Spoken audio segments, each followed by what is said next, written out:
Okay, so you've been watching this so far and kind of wondering, okay, you can see some things, understand what ICP is, but how do we score ICP?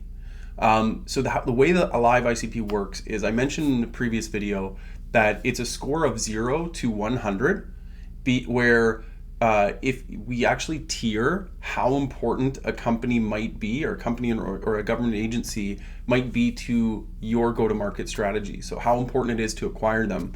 And the most important would be representative of tier 1. And those would be a score, if you look at the bottom right here, that would be a score of anywhere from 70 to 100 points. Tier 2, these would be companies that they may be really important for you to add to your client list, but they might not be the right time, or they might not be just the perfect fit. So that's tier 2. And then there's tier 3, which shows some promise, shows some fit signals, but they're not necessarily right fit for you right now for a lot of your efforts. So the way that I like to do this is I like to give more resources, the most, like 50 or more % of my resources, into acquiring tier 1 opportunities, and a slightly lower amount than that for tier 2. And then really I still sell to tier 3. I still work with tier 3, but I'm not going to use outbound direct efforts going after them. I'm going to let those things come in through inbound or partner referrals, or just general referrals, and then service them as best as I can.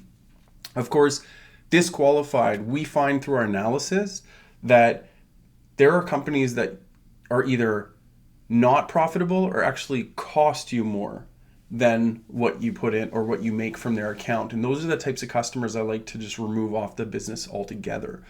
And you might be surprised after, when looking at an account, it might be a huge logo or really strategic value to you. And you might think, hey, I want those on my client list. But then you might find that servicing that account might just not be profitable. It's not worth it. But on the most part, we don't see a lot of that as much as we see companies that just might not be the right fit for your solution. So, if you're selling road repairs, they don't buy road repair services. Okay. Those are the most obvious disqualified. But then there are all these subtle nuances that make deals not happen that you really want to look at. And that's why there's a difference between a tier 1 to a tier 2, 3, and a disqualified. So the basis for live ICP, the basis for how this scoring model works, is it's all built on signal-oriented selling. Now, you may have heard this before: signal-based selling, signal selling. We call it signals oriented selling here at Outbound SOS, which is why you hear Outbound SOS, signal oriented selling. And the whole premise is built around tracking and monitoring live signals, that right time metric that we shared in the other video, and then really tailoring your outreach and your campaigns to their live ICP. So what are the signals that you're seeing? What are the characteristics that you're seeing? And what are those scoring factors that you can use to really tailor what you're doing to go after them as a potential client? And this comes into a book I'm writing right now. It's called No Vendors.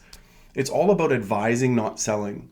So when you're selling to high stakes buyers, so that's enterprise B2B, government, all these other things, where these might be long-term sticky contracts where they need to trust that you can deliver the entire length and more of that contract, it's better not to come across with that, what Josh Braun calls the commission breath, where you're sounding like somebody who just wants to take from them.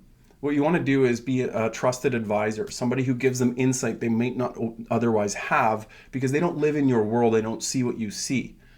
Come out with advice, insights, data they can use to make decisions, maybe frameworks they can use to really evaluate a solution like yours, so that they're not coming to the table with having to, reinvent the wheel and make it their own. If you do this effectively, you're really going to be strong at getting there before the RFP and use those insights to help shape their criteria and their process around something that will get them a better result for them, their customers, and their constituents and government agencies.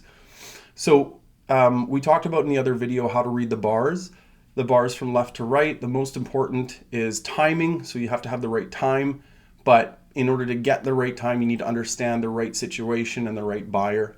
So this is really important. And each line is a measurable trait, from a weighting with a small weight from anywhere from +1 all the way up to +12 or even +15 if it's really mission critical. But the weights add up to a maximum for each bar. So the right buyer is up to 30, the right situation is 35, and the right time is 35 as well. What's interesting though is that the mix, the right situation, it's right in the middle. It's the middle bar. That's going to be a mix of static signals and live signals. So these are the things that that we track through our product called SOS Signals. So the final, I guess, sales play that you want to run by tracking signals is really offering those RFP insights, help shape their criteria and their evaluation process, and then you'll increase the likelihood you'll be invited to respond to a proposal, request for proposal, and likely score higher than if you just waited for something to come out and then respond after the fact.